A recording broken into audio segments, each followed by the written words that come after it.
Welcome to Discover Indie Film. I'm your host, Jeff Howard, and I'm very excited because in person with me right now is Daniel Robert Cohn. Hey, Daniel. Hey, Jeff. How's it going? Very good. All right, so I'm going to boast about Daniel for a second. I met him at the Sherman Oaks Film Festival in 2021, where he brought his music video, The World's Gone Nutz, and that is Nutz, N-U-T-Z, I'll just point out. So The World's Gone Nutz is a music video filled with actual squirrels doing amazing things, and I learned at the film festival and the Q&A that you literally did all that work yourself, all these special effects. He filmed squirrels that his wife had been feeding for years and were fairly tame, and then he gave them Trump wigs and guitars and just everything. So it was a kick-ass music video, so no surprise, it won the Audience Award at that festival for Best Music Video. And also nicely, it got the Filmmakers Award for Outstanding Screenplay Music Video. So 2 awards for that music video, and that is why it's going to be in Season 7 of the Discover Indie Film TV series. Season 7 is going to hit Amazon Prime Video on January 15th. And I'm very excited to have The World's Gone Nutz in there because you gotta have comedy. You gotta, it's so nice to entertain people as well. I love the serious films, I love the artsy films, but you gotta love fun too, right? You gotta laugh right now. We need to. So, that is why Daniel's here. And we will talk all about that when we get to it. But of course, this is the Discover Indie Film podcast where we really get to know indie filmmakers. So, sir, what got you started on this? Because Lord knows the amount of work you put in. I already know you're someone who obviously can be dedicated to the arts. But what got you into it? Into film in general? Into film in general? Like, was there... And how old were you when you first got inspired? So I was always very artistic. My mom's an artist. And so I would always draw, and I would be trying to copy these Rembrandts and stuff like that with pastels and everything like that when I was really young. And then when I was 10 years old, I saw the making of The Dark Crystal. And that was it for me. When I saw that, I loved The Dark Crystal, but when I saw the behind the scenes of it, it was it just opened my eyes completely. And I remember literally the moment I was standing in my kitchen, in the doorway of my kitchen. I told my mom, I'm going to make a movie. And I didn't have a camera. I didn't have anything, but I started building puppets and with a couple of my friends. These very kind of complex puppets, and I started building full-on sets in my basement, a full swamp set we had with mud and water, which my mom allowed to be there for a year. And after a year, she's like, "Are you going to make this movie?" And I didn't have a camera. And so you were just setting up. So I was just setting up for the actual movie, to one day be able to make the movie. And then so we got rid of a ton of the stuff, except we kept the puppets. And then 2 months after that, my uncle got me a camera. Just a regular video camera? A video camera that was attached to the VCR by a 50-foot cord.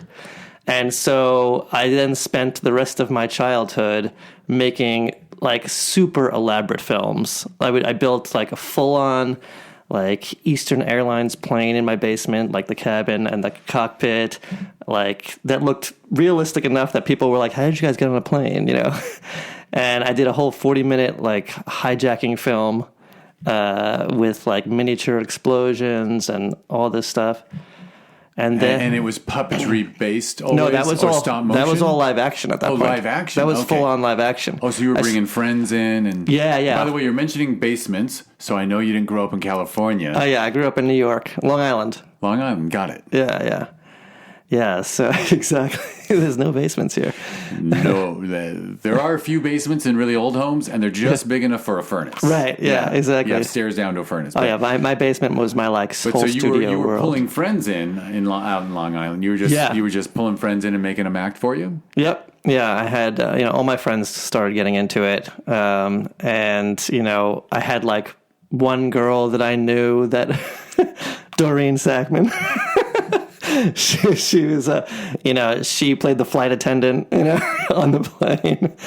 And so everyone played multiple parts. My dad played the pilot and a passenger, and, my brother played, so everyone played something. And then I started, when I was 15 years old, I actually created a music video business. And I printed up business cards, and... Right. Were you into music? I was into music, but I wasn't I wasn't really I did have a drum set, and I would jam with my friends and a keyboard. But you figured you dug music and you're into film, so why not start shooting music videos? I actually just really loved music videos. It was like kind of prime MTV time, hair band. This was 1987, I think, when I was 87, 88.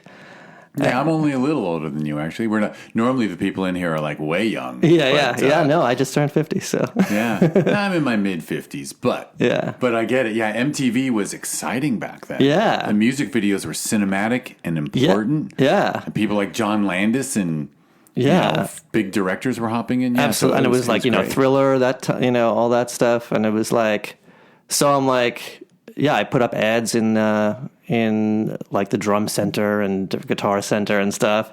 And I got my first, band for $125. I was going to do a MTV style music video, and like, I just blew them away. I did a really cool video for them. It was this band called Righteous Sin, and their song was Power Thunder Steel. I mean, it's laughable, but it's also rad. Yeah. Righteous Sin that's cool. Yeah. Yeah. So it was I love that you remember it. Yeah. Oh yeah. And then from that, actually a recording studio then wound up giving me a deal to make music videos for all the bands. What was that music video like, that first one? Like, was there any puppetry, or were you just shooting the band and making it extra cool? Yeah, there was no puppetry, but I did do the music video started with an effect that I saw from like Poltergeist or something, like the making of. And I shot through a tank of water and then poured milk into it and just created this enormous blast in the beginning of the so right, because milk pouring into water, it just looks like this, this explosive cloud. Yeah, and like no one knows what the hell that was, It was, and then we shot at a broken down school where they had just torn it down, and we also shot at the Long Island Railroad. I did the power, thunder, and steel. and what were you editing in camera, or did you have VCRs put together? I had VCR and a camera, and back then it was like you had to have flying erase heads. That was the big thing to keep it clean.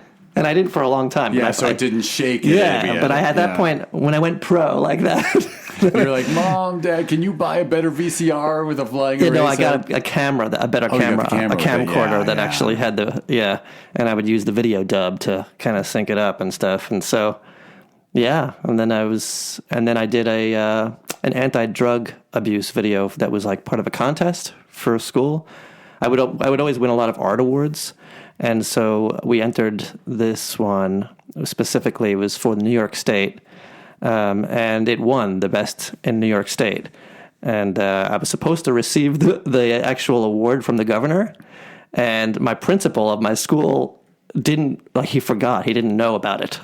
And so I missed that whole thing. But then they announced me at the graduation, But you were supposed to go up to Albany and get it from Mario Cuomo at the time, yeah. That would have been huge. Yeah, I know. Freaking principal. What was he doing? Running the school? Exactly. Probably a lot of work. Right. I still want to insult that he or she, but anyway. No, of course. But that's cool. So, and you just kept making music. And so after that first music video, you said like a local record labels said, hey. So it was a recording studio. They said basically, we have a lot of bands coming in here all the time. We would love to offer them music videos. Can we do some sort of deal? So then I did like more music videos for bands that came in. By the end of high school, I was making decent money, doing it. So yeah. And was it a point of contention where you're like, Mom, Dad, I don't need school. I'm gonna be a video producer / director. No. I wanted to go to film school. I definitely wanted to go to film school. I mean, there was like a brief point of contention. Not really. My parents were super, super supportive. They're like the ideal parents. But like they, my dad's like, well, maybe you want to be, a backup of an art teacher, and we quickly. I'm giving Dan a look because it's like, how cool could parents be? Like, the backup isn't accountant, the backup is art related anyway. And my dad's a teacher, so he always wanted, he's like, the best possible of all worlds is when a teacher marries a teacher, and they have vacations off, and they double the income, and all this stuff. Okay, I see his point. Yeah. It's funny to me. I'm like, I would think, because we underpay our teachers, and all the teachers should get assigned like someone who makes a ton of money so they can go on really nice vacations. Right. But anyway, that's me. Yeah. That's me. Right. Yeah. But ultimately, I had done some other art stuff during that time too. I had created a line of greeting cards because my mom was an artist at a greeting card company. And is everything okay there with them? All's good. Okay, good. So anyway, all that stuff, I wound up I wanted to go to SUNY Purchase in New York because I wanted that kind of real campus college life too, aside from just film school. But at the interview of it, they're like, we think School of Visual Arts might be a better fit for you. I'm like, oh, this is interesting. The school is actually recommending a different school. And then I applied to School of Visual Arts, which was another one that I was going to apply. That's not a school on SUNY Purchase. No, that's in New York City. It's a separate school. Yeah, right. School of Visual Arts. It's kind of like not rival to NYU, but it's like those are the two big ones in New York. Right. So it's a visual arts only college. Yeah. And I wound up getting the highest scholarship that they offered there. That from like the state video that I won and the hijacking movie and all, and all that the stuff. fact that you could put together a reel. Right. I assume most kids didn't have nearly as much behind them as you did by 12th grade. Yeah, definitely. I was, and I had already by that point over the summer interned at a production company, a commercial production company. And that college is in the city? Yeah, 23rd Street and 3rd. That's mind blowing. Yeah, so New York City was my home for a while. I actually stayed in New Jersey, though, in Newport, New Jersey. That's where they were having our housing. Like these beautiful brand new high rises, that overlook the water and everything. All right. We're good. So, where do we live? I don't know. Oh, do you want me to play it back? We actually had the hard drive for the computer paused us for a second. So, this is a casual podcast. Well, you were just talking about staying in Newport, right? Yes. So I was in Newport, New Jersey. And my roommate, actually, at college, you might know, I don't know if anybody out there knows Titmouse Animation. It's one of the largest animation companies in Hollywood. So Chris Prynowski, who created Titmouse, was my roommate, and we did a lot of fun stuff together. Wow, that's very cool. Yeah. So was he talented? Were you like? Oh, he was super talented. Yeah. So he was like another scholarship student too.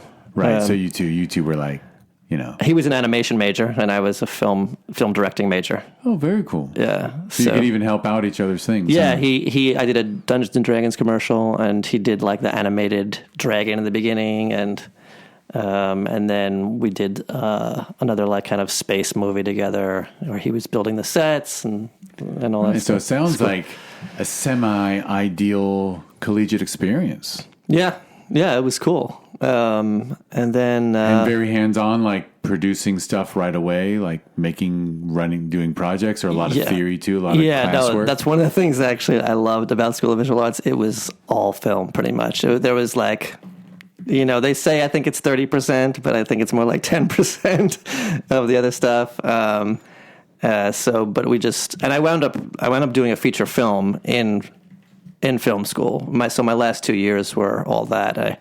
I had teamed up with another person that has been in the news lately, Randall Emmett. So he's a producer, and I assume based on the laughter, he's in the news for the wrong reasons. he's in the but news we don't have to go in. This is your story, not his. So. right. And I want to ask though, the feature, was that unusual for some, or was that like you being particularly ambitious, saying I'm going to use my junior and senior year to make a feature film? Yeah. Or was it? Yeah, it was the first unusual? feature. It was the first feature film that was done at that school. So I would call that ambitious then. Yeah, Being the first of anything is ambitious. Yeah. Yeah, and we did the feature film. We got a great screenwriter that was part of the screenwriting program. We used his screenplay, Scott Jordan, and then... By the way, I'm going to give you a golf clap for that right away, because I think one of my pet peeves is so many directors who just don't bother finding other material, and they write a script that is okay. Yeah. Instead of going and finding, like in reading like 100 till you find something really good, and then maybe working with that person. Like I think I'm praising your insight to use someone else's script instead of feeling like it has to be written and directed by Oh yeah, my first question at film school was, even at the orientation, was, do you have to write your own screenplays? Because I didn't write. But the funny thing is that I then became a writer. But in theory, you were writing those music videos, I bet, though. In a way, you were probably by storyboarding and stuff. Yes, and I was writing. Creating the story. I was writing all my movies, like when I was a kid too. So I was writing, but I just didn't know that I could write. Kind of like I didn't. Still, probably an impressive question to ask too. Like I bet they thought, "Ooh, he knows what he's talking about." There's no way, like someone who's I'm just mouthing off now, but the idea that like the person who will be the best director will also be a great writer, there's no reason to believe that. Yeah. Right. Yeah. So, but we did it was a pretty ambitious movie. It was a movie called Eyes Beyond Seeing, and it was about an atheistic psychiatrist who comes in contact with an unidentified man on the streets of New York who claims to be Jesus Christ. And it's this whole reversal of doctor and patient and that kind of thing. And so it wound up 7 years later, it wound up on TV, on UPN. We got a deal. That's huge. Yeah. So it was for those who don't know, UPN was before cable WB took over. Yeah, United Paramount Network. It was when Fox, there were 3 networks, and then Fox became the 4th, and then United Paramount and WB. Yeah. And they merged then to become the CW. Yeah, but it was like broadcast TV. Yeah, it was broadcast TV. It was all over the country. It was at 120 local networks all over, and some of them were prime time, and it was great. And I still get 25 years later, I still get people asking for it, and I got so many letters. One person I even got that they wrote to the actor actually, and they said that they were about to actually kill themselves, and they saw the movie and they felt like the character was talking to him, and it stopped them. It was like an incredible kind of thing. Wow, that's just so powerful. Yeah. Some incredible, like, life-changing letters I got from people of like, they couldn't get over their son's death, and then they did after this movie, and it was just really rewarding. It was really cool. That's fantastic. And you made it as a college student. Yeah, I made it as a college student. Yeah, remarkable. Started at 19 and finished when I was 21. Yeah. And we shot all in Long Island. We shot at the Kings Park Psychiatric Center, and they gave us a whole building that was abandoned basically, and we art directed the whole thing and made it look like it was functioning, and it was cool. Yeah, very cool. All right, so that's an excellent story. But what did you do? Because I know there's a 7-year gap right between graduating and that happening. So did you go right back to music videos? Yeah. After So graduating? when I graduated, I was supposed to be doing another actually an action film. Like moved right out to LA right afterwards, and then at that point. Pretty much realized that Randy and I had different ethics in terms, and I didn't really want to continue on. Oh, right. So you and your roommate the producer that I was working with on the first film. Right. So we split at that point, and the funding had fallen through for that film by that point. So then I was like back to like, okay, I got to find like PA work, and I was an assistant. I did a ton of PA stuff, Austin Powers, and all these different things, picking up Vern Troyer, from the airport and that kind of thing. Which must have felt cool. It was fun. It was honestly, great. A lot of people move out from LA and never get near a real set. Yeah, no, I did just about every type of production assistant you could possibly do. And I was a personal assistant to the actress Sally Kirkland for like about 5 or 6 years. And then Steve Guttenberg. But during that time, I wrote a screenplay, and I actually got hired I wrote my first screenplay, just a thriller kind of thing, and I'm like, oh, maybe I can write. Although you could write all along, you just weren't crediting yourself. Yeah. Exactly, because I also did a lot of rewriting on Eyes Beyond Seeing, the first film, too. And then wound up doing... I was hired to write 3 different screenplays, non-union, and one of them was a television pilot that was about the juvenile justice system.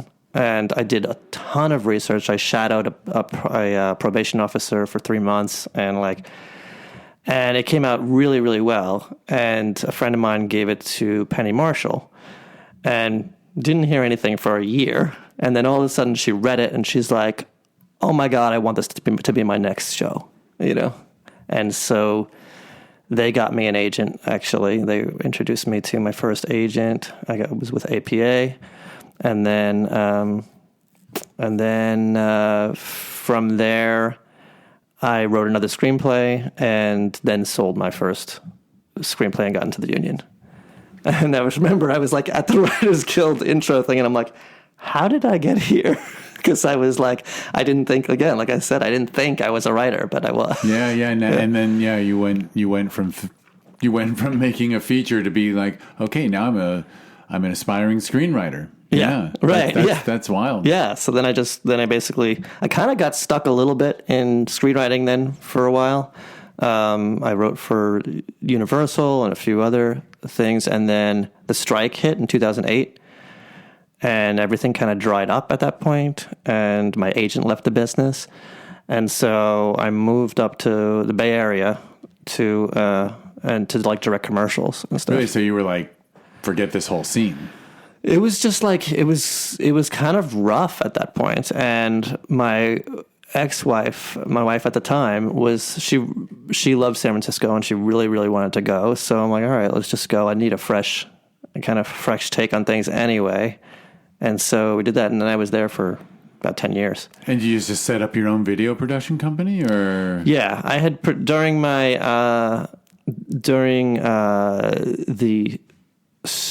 I first was selling the screenplays, I created Namaste Pictures, which was my production company, and and then I actually teamed up with a company called Skedaddle they were actually in Marin. And I did a lot of stuff with them. Great guys over there. And Bay Area is great. Yeah, it was a good inspiration, a different inspiration, I did miss, after a while, I missed the whole film community in Los Angeles and the weather, but hugely missed the weather. Very big difference weather-wise between the two. But all through my 20s, I always thought of moving to San Francisco. I was close several times. Okay, yeah. Every time a friend up there needed a roommate, I was like, ooh, do I just do it? Because it's just such a great community and such a great city. Yeah. Cold as hell, though. Yeah, totally. I mean, 4th of July, it's like winter jacket, scarf, gloves. It's crazy. If you want to see the fireworks, it's like... It's great. Yeah.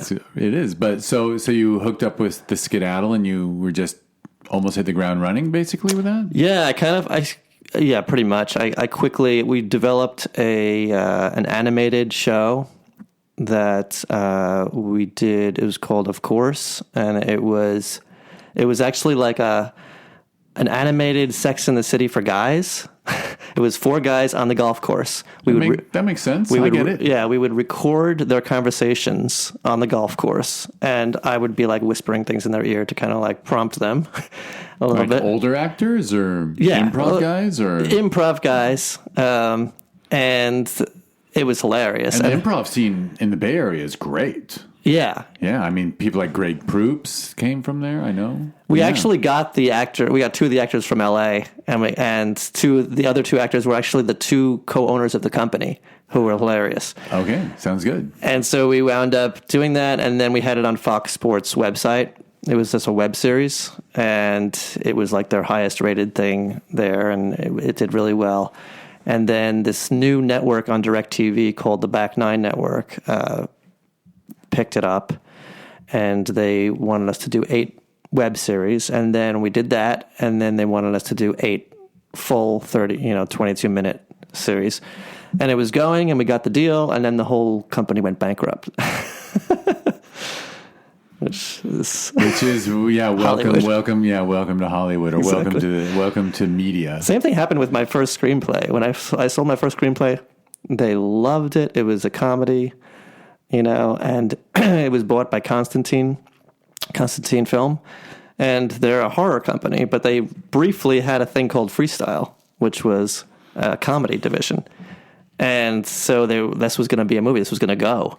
And then they dissolved the comedy arm, and it's still sitting on their shelf now. Yeah, because, for those who, if it's not obvious, when a company dissolves, they keep the rights to your work instead of it automatically reverting back to you. It's one of the weirdest things that a company can be dissolved and no longer exist and still own what should just revert back to you. It really, it's. I don't know why that is. Well, I know why, but it sucks. Yeah. I have screenplays all over the place. that you're like, well, I wrote it, but I don't own it. Yeah. It's not up to me what happens to it. Yeah. At a certain point, I could buy some of these things back, I think, and make it. But it's worth almost nothing to them. You could probably, something symbolic, like $1,000 or something. That might be, well. Usually they want like 100, whatever they paid for it. Yes. Yeah. Oh, it's true. That's true. And then, actually, right in the first question, now we're doing a funny tangent, being bitter about the entertainment industry and how it works. But it's, if someone's sitting on something for a couple of years and they don't use it, and you say, "Hey, can I have that?" They're like, "Oh, so it's worth something?" Like all of a sudden they realize, "Oh, there's interest in it." No, that's exactly what. It's funny because I was working with this company, this producer Robert Court, who did a lot of great stuff, and Scarlett Lacey, who's a good friend of mine, and we went back to Constantine with me as director, and I said, we want to do this. We can come in with you, And the executive there was like, "Oh my God, I just read this. I don't even know we had this. This is hilarious. Like, this is so good. I want to make this." But again, it got, they don't really have a comedy arm still, so it's still. And just because they want to make it doesn't mean they can or will. I mean, I have known people have made the claim that, like, I was sitting in a meeting with, actually a guy I knew was like, he had a meeting at SKG, and Steven Spielberg's like, "I love this script. Doesn't look like we'll be able to get it made." People loving your work is right. It's crazy. It's mind blowing the way things actually work. Yeah, it is. I mean, and it was funny, even like when I did a pitch at Universal, and within, they pitched on Friday and they bought it on Monday, and they said, "This is going to be our tentpole movie for the next summer." And Robert Zemeckis wanted to read it, and all this. The Spielberg, they had like a list of all the top people that it was going to, and all the top. And when I finished it, they loved it. Universal totally loved it, and then they gave it to Will Smith and this person and that person, and and there were too many. There were passes of the top 10, and they waited so long with Zemeckis that he was already onto something else. But so that's still over there too. But they optioned it, and it belongs to them. Yeah, they own it. Yeah, they own it. Yeah, because they hired me to write it. Oh, got you. Yeah, that was a pitch. So. Oh yeah. So it's all theirs. Yeah. But again, it could. If I grow, it may bounce back too. Yeah, cool. So. All right, so the TV series and stuff, and you're up in the Bay Area, and you're doing the video production as well. Right. And then any music videos anymore? Or did that part of your life kind of go away? Yeah. I was doing music videos for some down in LA. I would come down, I did a great music video for. Talk this about a no-brainer. artist. You got a guy whose scripts are so good that he's having way better than average success with them. Right.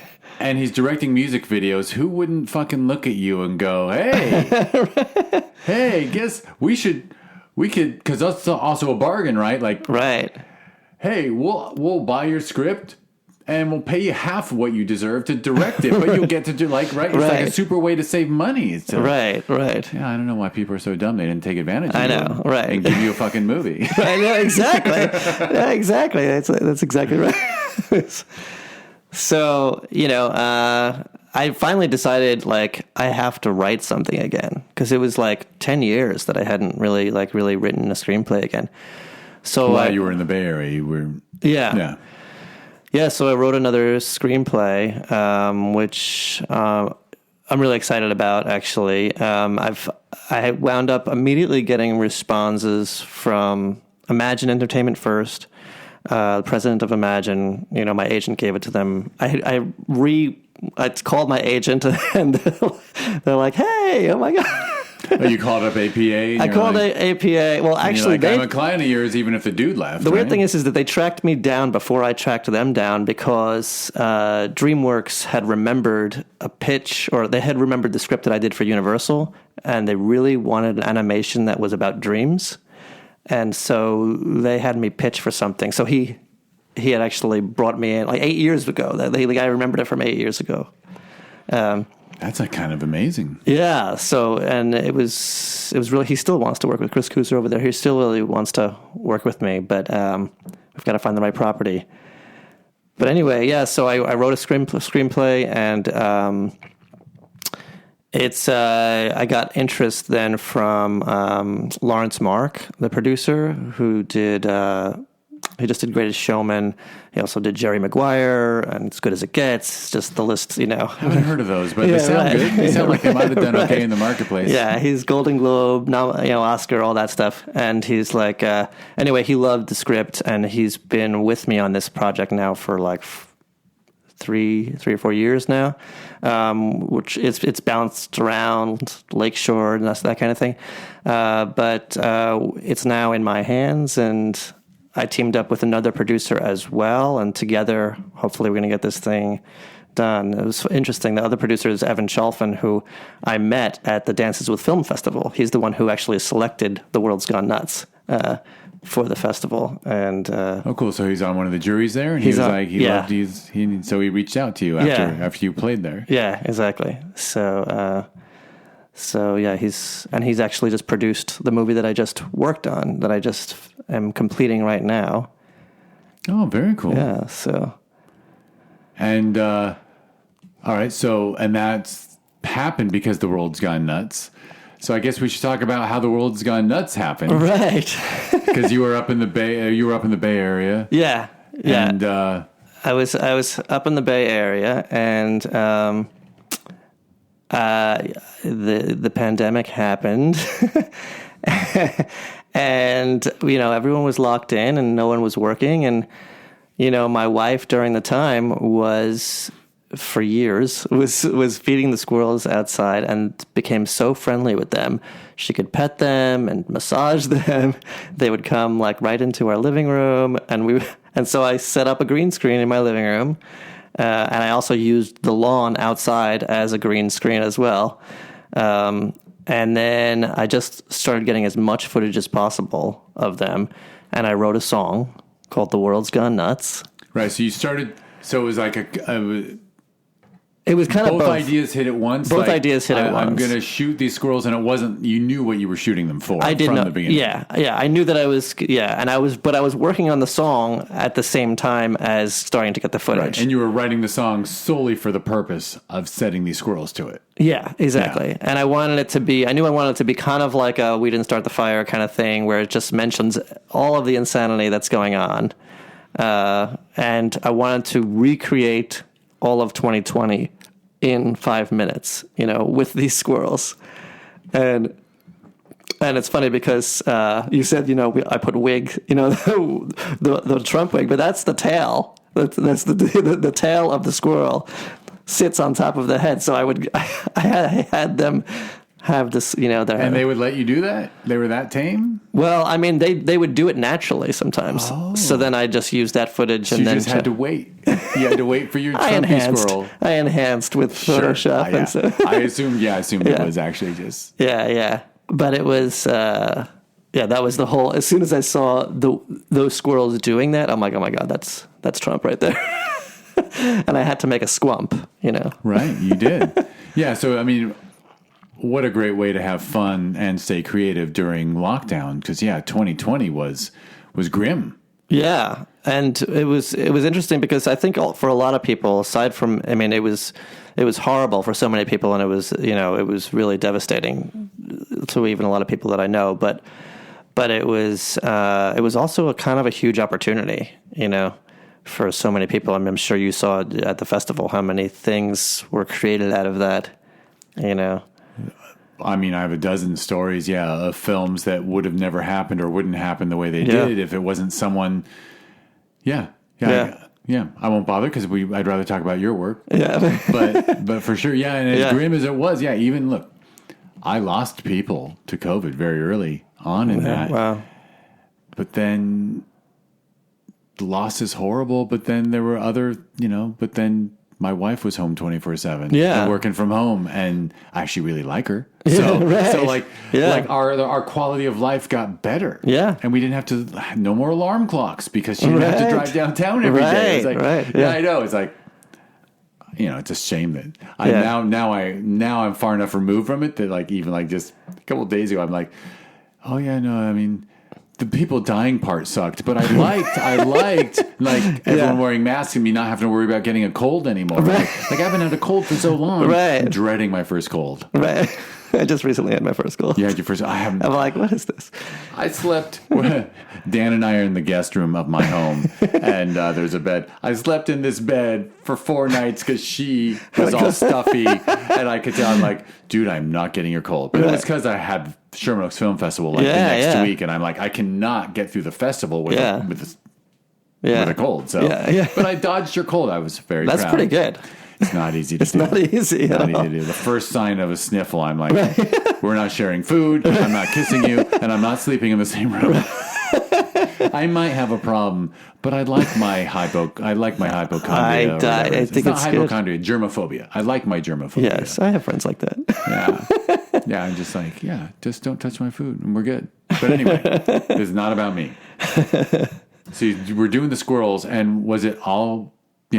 starting in March, did you start in, or was it sort of in the summer? No, it kind of started a little bit even before the pandemic. There was hints of I don't want to do something. I really wanted to make something, first of all, that was 100% I owned, and I wanted to do something that brought me back to my childhood, like those days of building sets and puppets and all that stuff. And so I was literally going to point that out if you didn't. It's totally. This is in your DNA to work this way. Yeah, totally. I mean, that's it, and it just gave me my whole filmmaking life back. I felt like it was like I was missing that. In other words, it became creative again instead of being a business. Yeah, exactly. It became creative, and I remembered I'm not just writing too. I'm a filmmaker, and that was my whole goal to begin with. Was to be a director, and so. Yeah, so I mean, it was so much fun, building these, full human-sized squirrel hand, from just materials at Michael's and that kind of thing, and and then the sound effects and doing all this just figuring out how can I make these squirrels dance and move. And, a lot of the times it was like use the top half of the squirrel's body for one, and then the bottom half of another squirrel, and when they're twisting a certain way, and then all of a sudden it makes this really funny, loops of dance movements and things like that.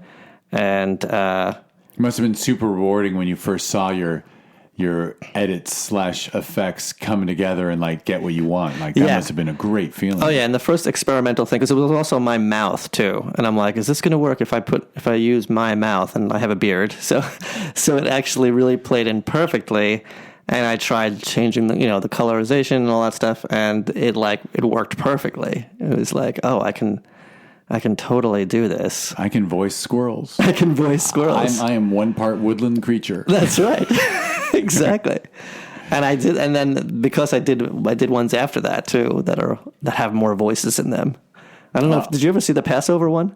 No, I've only seen the one. Oh, there's like 10 of them on squirrelmebad.com. Squirrelmebad.com has multiple squirrel videos. Yeah, if you go into the gallery, needless to say, I'm a bit of a prisoner of the film festivals, right? Because we do 2 a year, right? And each get like 700-800 submissions, and oh my god, I'm still too stupid to trust these selection juries entirely. Like I have to watch everything, or at least start everything. Yeah. Because like I don't want them to either set me up with something that's not good enough, and then I'm at the theater trusting them. Or if there's something that speaks to me, I want to be able to champion it. So that is my excuse for having not done a deep dive on you and watched your squirrel videos. But F&A, I finished Sherman Oaks Film Festival 2 nights ago. It was Sunday night, I think. So yeah, I can watch squirrel videos. You can watch squirrel videos. I'll throw them I'll pull them up on my phone. And I'll throw them to the TV, and me and the wife will watch them tonight. The Passover one I put up on TikTok, and like in one night, 25,000 views, and then it was really funny. And then I did one called The Squirrelette, which is like The Bachelorette. And I literally put a call out to all of the, because there's a bunch of squirrel groups on Facebook, and, to like all of the squirrels out there, if there's anyone who want to date this squirrel, And my wife voiced the squirrel.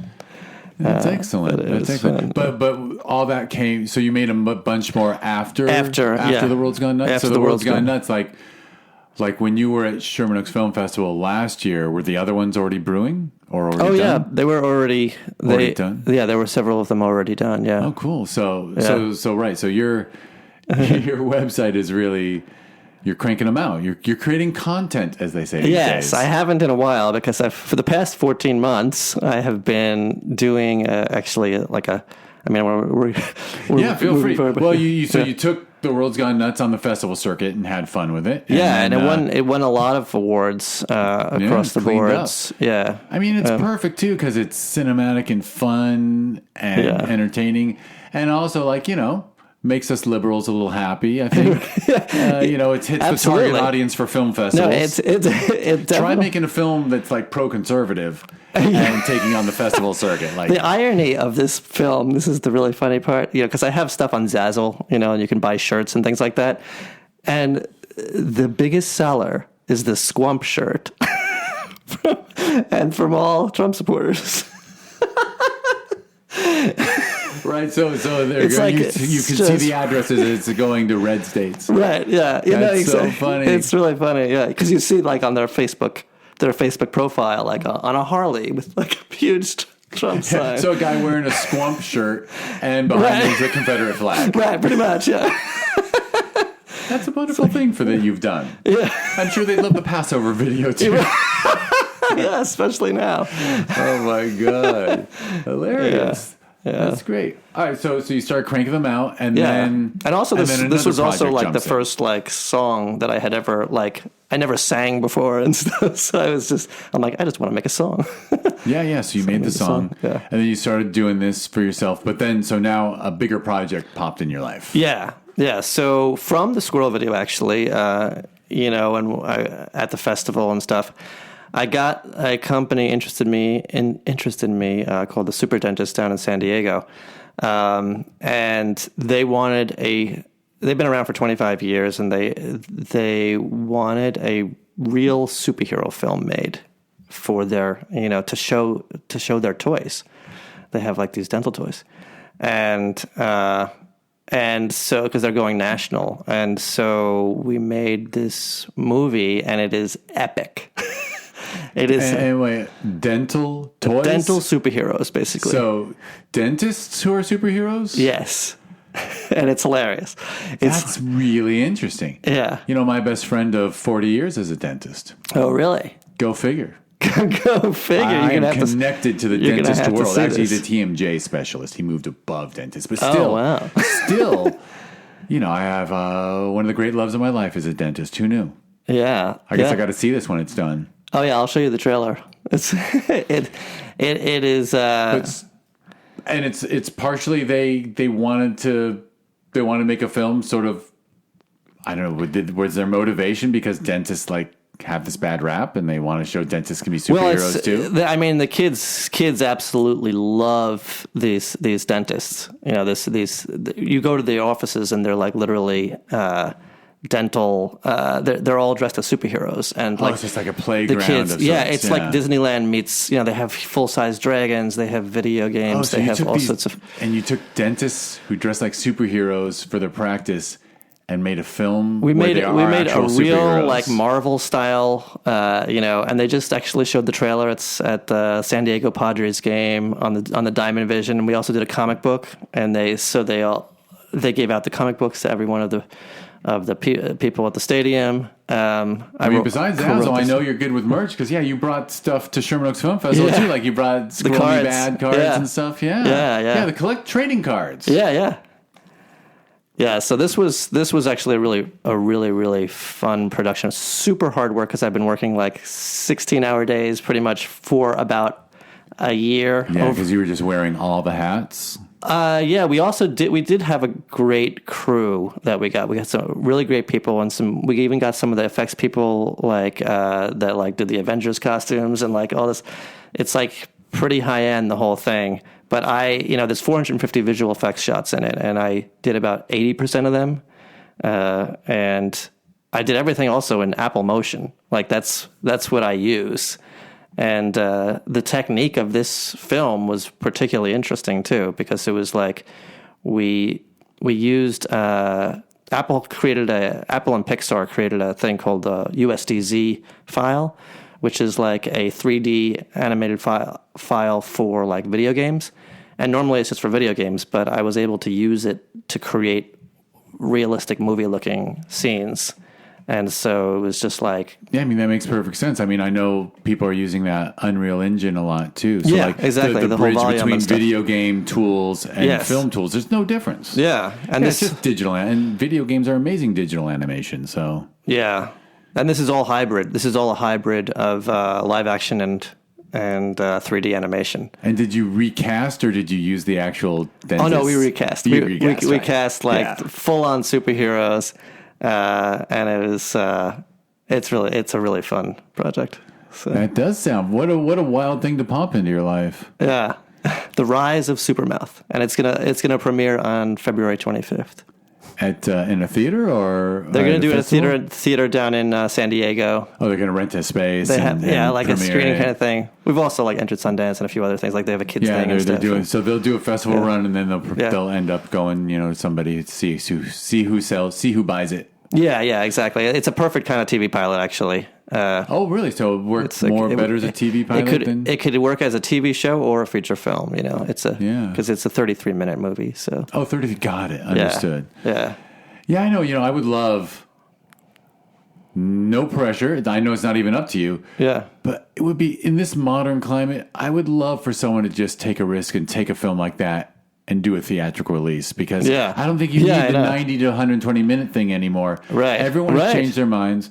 And if you That's just true. made movie tickets like $10 instead of $17.50, right. And if it was this rad 33-minute film playing at AMC or Regal, it's true. I think people would freaking go see it. I think so. I mean, especially because it's a superhero film, so it's like, and it's just as epic. It's funny because the people at the the San Diego Padres thing, they literally thought it was a Marvel Universe thing. For sure. I'm watching how Marvel will like suck it in somewhere because all their stuff is getting stale anyway. Yeah, exactly. And you need people, dentists. I mean, obviously I'm pro short. I love shorts. I mean, the Discovery Indie Film TV series is just great shorts that people don't pay attention to, but like sometimes it's the time commitment too, right? Like, am I really going to go see a 2-hour plus superhero movie that's getting like 50% on Rotten Tomatoes? Like, exactly. Ask for a half hour of my time. Yeah. I just might want to give it to you. Yeah. No, that's a good point, actually. About it. That's a good point. Yeah. You need to help make it happen. I know. I need to. I need to somehow get rich enough to buy one of these movie chains that's going under. Right. Because like if someone ran a movie chain right, I still feel like it could be done. Like Alamo Draft House is done right. Yeah. I think someone could do it right. Obviously, as a festival programmer, I got a big fat boner for showing films to people. It's true. No, that's true. It's like almost like a streaming thing in the theater, kind of almost. Like. It really could. It could happen. That could be because you missed the social aspect of it, And I'll tell you when we finish recording. I'll tell you a little story from the last film festival. Yeah. I did something really special with a film that. But anyway. Yeah. I have a hunch we have enough in common. You might have even heard of the band. But anyway, so you got that done, and I'm still on the last. I'm doing the mix this week. You're finishing up sound. Week. Yeah. And then it will be ready for the world, and you'll find out what happens. Yeah. I mean, I do think that this is definitely gonna be And you moved back to LA somewhere along the line. Yeah, I moved to Pasadena. Pasadena, very nice. Yeah. I think when I went to the festival, I had just moved in that week. I think you told us that. Yeah, because it was like when you submitted, you were from the Bay Area. Yeah, right. And it was such a kick-ass short that it was going to be in the festival, whether you were local or not. Right. But then it was so cool that you were able to come because it was awesome. You were down here already. And it's funny because my wife, she's not usually a big fan of the festival whole scene and all that stuff like that. Everybody's talking film, and she's from Slovakia, and she doesn't know a lot of the film culture and all of that stuff. And so anyway, she really loved the festival, and she really felt like it was a great selection, and we both felt like just a great group of people. And your interview was it was very authentic, and it felt really good. Yeah, we had it. Yeah. Well, thank you. Yeah. Thank you. And thank her. Yeah. Yes. Yeah. Sherman Oaks Film Festival. I mean, it's funny because we don't have to discuss the film festival, but thank you for complimenting the festival. And yeah, it's a very personal, intimate experience, I think, and we like it that way. It is. And it's funny because some filmmakers like push me. They're like, if you move to a better venue and this and that, make it glitzier. And I'm like, yeah, but what? I like the idea of that. Yeah. But what will we lose the personal thing? Right. Because it's really nice that people come. People are. I mean, people are often shocked when, you show up at a film festival and you actually meet people who've seen your film. Right? Like, that's a bit of a surprise. Right. Yeah. Yeah, no, it's true. And at Sherman Oaks, the people working in the lobby have watched all the films, too. It's... I know, when I walked in, you did the squirrel film. You're the squirrel guy. You're the squirrel... For sure. But, yeah, and that was a great... we only show great films too. That's the other silly. Yeah, that's the other silly thing about us is we only show good films. Well, that's because you watch all of them. It's like so that's important. It is. It's also because that's our goal, and I know that a mediocre short that was made locally with a big cast will have more people, more butts in the seats, than a brilliant short that is played in 7 festivals already in Southern California. Right. But guess which one we program? We program the good film that won't bring anyone into the house. Right. Because we care that everyone, and we care when a filmmaker like you sits through a block, and I think your block might have had 4 or 5 films because yours is quite short. No, it was great. And when you see your film with only good films, how much do you hate when you go to a film festival and your film is followed by a piece of crap and another piece of crap and then something good and then another piece of crap and you're like... I have definitely been to film festivals like that. Yeah, and then you're like, I've been there too. And you're saying, well, am I crappy or not? Do I rise above? Well, it or also is this where I kind of is belong? embarrassing in a way to the guests for the guests that you invite. Yeah, you drag people. You drag people for like 2 hours of. I know, and then it's a long block, and there's no good quality Q&As either. Yeah, Yeah, right. It's funny. So, And I like that it's a smaller theater, because I like to see a packed, smaller theater than like that amount of people in a big theater. I know, when you have a 90-seater, when you get 30 people, feels full. Right. 40, 50, it feels packed, and you can go 60, 70 and just push people together. Yeah. I like it. I do wish it was technically better. And they keep teasing me they're going to put in DCP. And I'm like, yeah, you better fucking put it in. Yeah. I might take my take my ball and go home. But it's whatever. We're discussing Sherman Oaks Film Festival, which I appreciate. I appreciate all the kind words. Absolutely. Obviously a passion project because there ain't no money in it. But, But it's really fun. It's really rewarding. No, that's cool. And meeting people like yourself. Cool. And of course it inspired this podcast and TV series, right? As much as we loved your Q&A, like I knew there was more to learn about you and more for you to share about your work. You know? Like a nice 10, 15 minutes in the theater, with the audience asking questions. It's really it's a quality chat. Yeah. But it's also, it's a teaser. It is. It's just scratching the surface. Yeah, totally. Which led to this shit right here with these microphones. Yeah. I love it. I apologize. I'm cursing and Dan's not. Oh, no. So I didn't know I could. You can. It's got it's got the explicit, on Apple. Perfect. I just want to be covered. Where is this it goes to all the services. Cool. Apple, this, that, the others. I forget what they're all. But yeah, it goes out to all of them. Nice. And, I don't even know what people use on Android because I don't think people use the Google Play Store, though it's in there. I think they use other apps. But anyway, gets out there. No, that's good. That's great. And are we up to the modern day? Are we good? Yeah, I think so. I mean, that's where I am right now. After the dentist thing, do you have another thing you said that's brewing? Well, we're doing. I mean, like right after the dentist thing, the superhero thing, I should call it. Yeah. Super dentists. We're doing a music video actually because we actually had a song written for the movie, a pop song, and so we're doing a music video for that song. So there's a few like ancillary things. I'm also designing the poster for the thing. So I kind of do all of that kind of thing for sure.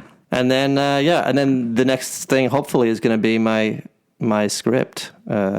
Is going to be one of the features that you've got in your back pocket. Yeah, the feature film. That belongs to you. Yeah, exactly. Very nice. Yeah, so that one, really hoping. I mean, Lawrence Mark, he just really he so believes in this movie, and it's gotten so many great responses. It almost happened at Sony. It almost happened at this one, and it's a really good movie. That's and I'm set to direct it. So. That sounds excellent. Yeah. All right. I'm lighting the mental candle in the back of my head. Like you light the candle to make it happen. It's going to burn till it happens. Yes. That's excellent. Yeah. All right. Well, do you want to tell? You already mentioned squirrelmebad.com, I think. Yes. Squirrelmebad.com. Are there other like social media or websites that people should check out? So namastepictures.com is my production company. Yeah, pretty much that. NamastePictures.com and SquirrelMeBad.com. Were you like an early yoga adopter with that? No, actually, I really like the meaning of the word namaste because I'm pretty spiritual. And I like the idea of the best in me recognizing the best in you, or the God in me recognizing the God in you. And I think it's the best. It's the ultimate in co-creation, And then when you put together a film. When all these cheesy white people say namaste, they don't know what it means. They don't know what it means. Right? So wait, do you want to repeat it so I really grasp it? Yeah, essentially it's the God in me recognizes the God in you. Right. So a true connection, the higher and self, a true acknowledgement. Yeah. That we are more than meat. Yeah, and I like having relationships like that of all types, you know, just as a human being and also as an artist, you know, like really dealing with good people that I can connect with at their highest level and my highest level. So excellent. I see now I have a greater appreciation for it because Lord knows, right? It's used by I know. It's used by people almost like shalom, right? It's just like it's hello, goodbye, and peace. I know, and it's funny because when I first got, you know, I actually have, you know, the corporation name Namaste Pictures, and like, you got Namaste Picture? How did you get that? Because the answer is you were first. Yeah, exactly. I was first. Yeah, 2004, I think. I've had it since. Yeah. God, I can't even place when it started taking over. The Namaste thing. Yeah. Well, just the yoga thing. When yoga became, when it went from like something that like a fringe did to like everyone in there. You know, wearing, you can't walk into a Trader Joe's without bumping into 7 people in yoga pants. Right. I don't know if they come from the yoga center or not. Yeah. All right. Well, all right. So you've heard Dan's websites. I'll put them in the show notes for this episode. And now I will close us out of this so that we can get to the second podcast where you'll hear Dan answer the Discover Indie Film 4 questions. And I'll just rattle them off right now. 3 favorite films. 3 films that are favorites. I like saying 3 films that are favorites because it doesn't have to be like the best 3 of all time. It's just 3 films you love. And then an overrated film, an underrated film, and a lesser known film people should seek out. So that'll be the podcast after this one. And you want to learn more about this podcast or the TV series it inspired that will include The World's Gone Nutz. Although you can watch it on scrollmebad.com, you can also watch it as part of the Discover Indie Film TV series. So go to discoverindiefilm.com to learn more, or go to @DIFwins on social media. And please just find a big-ass TV. Don't watch movies on your phone. I mean, if you have to, you have to. But find a big-ass TV with the Prime Video app in it and type in Discover Indie Film into the Prime Video app. And it'll come up, and enjoy wonderful films from the hand-picked from the festival circuit. All right, I'll stop pushing it, but that's what it's about. And Dan said those super kind things about the Sherman Oaks Film Festival. We just held it. It's every November. You can learn more about that festival at ShermanOaksFF.com, and it's at ShermanOaksFF on social media. And there's a sister festival we hold every June called Film Invasion Los Angeles. And you can learn more about that festival at filminvasionla.com, and it's at filminvasionla on social media. I watch almost 1,500 films a year for the festivals. Or I should say I start 1,500 films. I finish like over 20% of them. But anyway, I see a lot of films that I say to myself, that'd be good to watch with a little THC in your system. So for fun, on 4/20, April 20th, we held THC Cinema at the theater where we hold the Sherman Oaks Film Festival and Film Invasion Los Angeles. And it was a wonderful evening. We are doing it again next year. So this podcast is going to be released, I think, first week of January 2023, which means just 3 months after you hearing this, you can come to Sherman Oaks, take an Uber or something, be responsible. And if you can use drugs responsibly, you can enjoy wonderful films that are even better to watch when you're high. That is my idea of a fun night. What can I say? I don't get high a lot, but when I do, I love to watch like great films. I guess that's my thing. Yeah. And music. Yeah. A lot of music videos at THC Cinema that are just like, whoa. All right. So anyway, thank you, Dan, for coming in. Absolutely. Thank you. This is great. And we will say goodbye. Thank you all for listening.